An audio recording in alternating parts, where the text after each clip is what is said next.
This woman survived rabies without a vaccine. Rabies is known to be 100% fatal if not treated before symptoms show, or so we thought. Now, it may seem impossible, but in 2004, 15-year-old Gina Giese was infected with rabies after she helped an injured bat get out of a church. Just as she brought it outside, the bat bit her, drawing some blood. After cleaning the wound at home, the family moved on.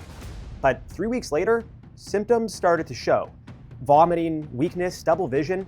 After countless tests, it was determined she had rabies.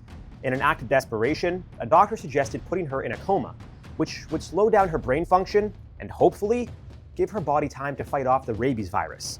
Now, for those of you unaware, the virus travels through its host's nervous system and spinal cord, eventually reaching the brain. When that happens, your heart rate and blood pressure can swing up and down, which is often the cause of death attributed to rabies.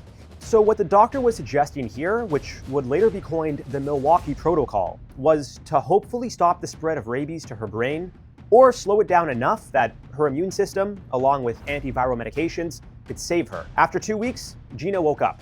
The doctor's experiment had worked, but her road to recovery was just beginning. She spent another 9 weeks in the hospital, then 2 more years learning to talk and move. She was able to recover, but still suffers from nerve damage.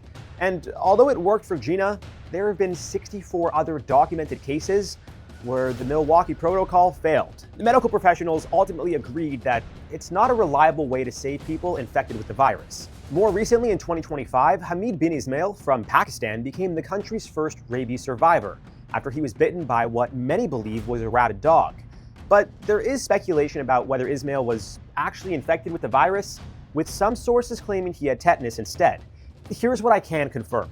He was bitten by a dog, and based on his symptoms, doctors treated him as if he were infected with rabies. He survived, but testing done on him for rabies turned up negative.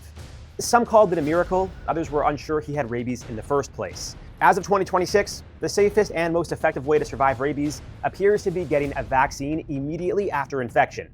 Given that symptoms may take up to 3 months to appear, and the vaccine isn't effective once they do, it's not worth the risk.